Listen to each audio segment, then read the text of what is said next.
Sejam bem-vindos ao Fast News, onde as principais notícias do mundo da WWE você confere aqui. Tá a fim de acompanhar treinamentos de lutas para crianças e adolescentes? Então se inscreva agora mesmo no canal da Team Celere e não perca os treinos de Muay Thai, Kickboxing e muitas outras lições. Link na descrição. Bom, galera, no último show do All Elite Dynamite, uma coisa aí que ficou repercutindo muito, né?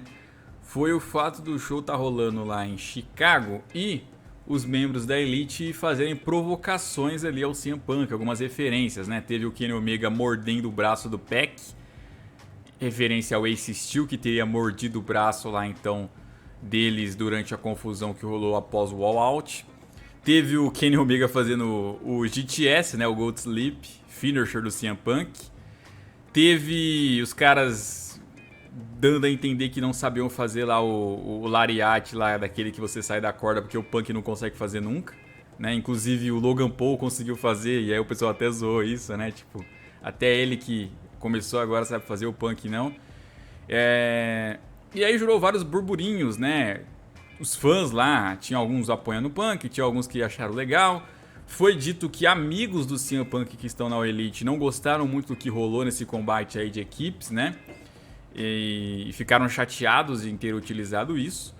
Só que ao mesmo tempo teve o jornalista também que falou: eu acredito que agora o CM Punk retorna, porque essas provocações, essas referências podem ter sido indicativas aí de que vão transformar aquela confusão num booking, né? Numa storyline, e levarem isso para os shows com o Punk retornando depois aí para dar o troco.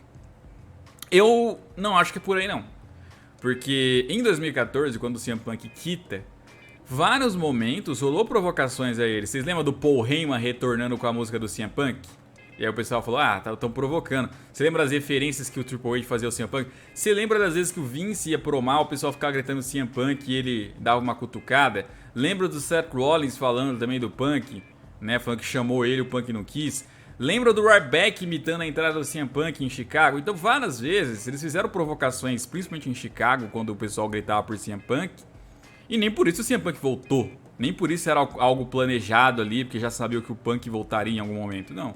Então eu não acredito que agora também seja esse o caso. Só porque os caras provocaram o Punk, significa que o Punk vai voltar. Na verdade, eles podem fazer isso só como uma resposta mesmo, igual a WWE sempre fez ali quando isso ocorria, né? Porque não adianta, sempre vai haver fãs do Punk. E nessa altura do campeonato, o cara que ainda é punkette, ele nunca vai deixar de ser punkette. Nessa altura do campeonato, o cara que segue fielmente ao CM Punk, ele vai ser até o fim da vida.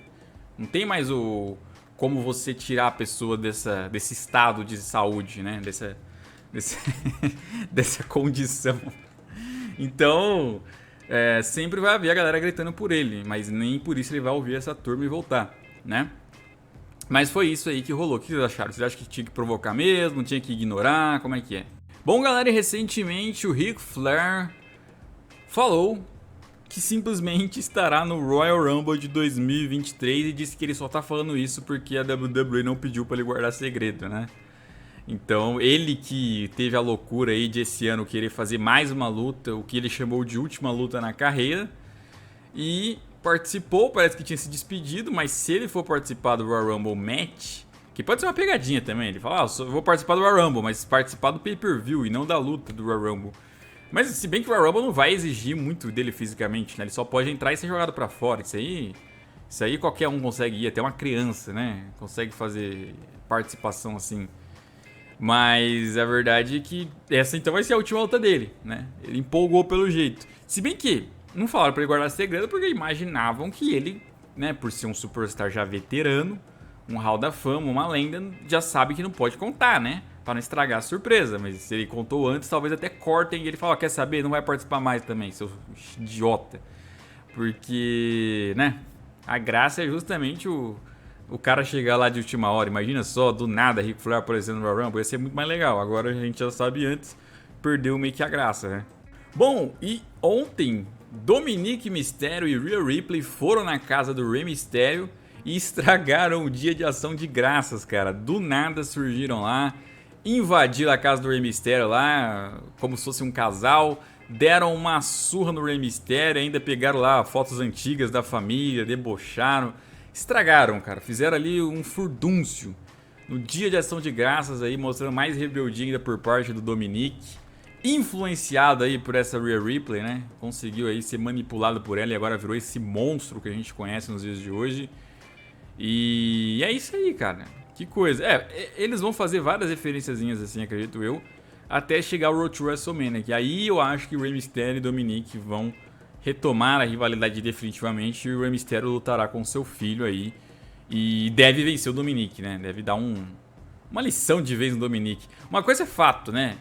O Dominic, ele conseguiu ser um bom heel porque todo mundo odeia ele. Até quem gosta. Agora que eu notei que a gravação travou bem na hora que eu tava falando do Dominic. Isso aí é esse programa lixo que eu tô usando. Mas a verdade é que até quem gosta de heel, quem gosta de Judgment Day, não gosta do Dominic.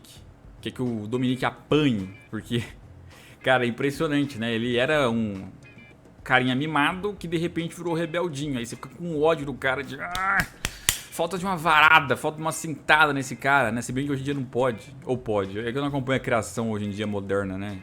Na minha época eu apanhava. Vocês apanham do pai de vocês que são mais jovens aí? Eu apanhava, meus irmãos apanhavam mais que eu. Então conforme vai passando a geração, acho que apanham menos, né? Eu mesmo acho que não bateria num filho. Eu não conseguiria. Eu acho que eu seria mais cruel. Eu cortaria um mês de internet. Porque eu sei que hoje em dia você não vive sem internet. Então imagina você ficar um mês sem internet. É muito cruel isso. E você não precisa nem agredir o cara, porque...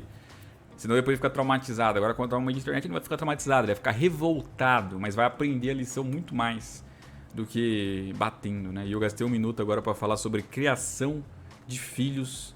Se vocês querem mais dicas, eu vou fazer um curso sobre isso. Bom, galera, o que está sendo relatado nessas últimas horas é que vazou o próximo Mr. Money in the Bank, aí, então o próximo vencedor da pasta, e que ele será... LA Knight, já foi escolhido, LA Knight vai ganhar o Money in the Bank, né? Ó, opinando sobre isso, pra mim seria um excelente Mr. Money in the Bank o LA Knight.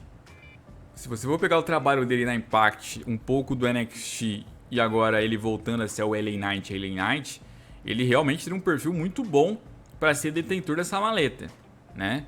Um dos melhores, inclusive, talvez nos últimos anos. Mas... foi relatado por um jornalista da Fightful que essa informação não é verdadeira, que a WWE não tem planos aí para esse tipo de coisa nesses próximos meses, então pode ser que o LA Knight vença, mas não tá definido nada agora, que seria ele. Até porque se a WWE quisesse que ele fosse Mr. Money in the Bank, teria feito simplesmente o Austin Theory perder sua pasta para o LA Knight, que teria sido muito mais útil, né? E não precisaria esperar os próximos meses pro cara vencer uma outra, né? Se bem que aí ele tá contando com a inteligência da WWE, e às vezes a gente peca nisso, às vezes a WWE não é inteligente a esse ponto, e por isso que a gente às vezes prevê algumas coisas que não se cumprem, né? Mas eu acho que realmente a WWE não deve ter planos pro Money in the Bank já pro ano que vem.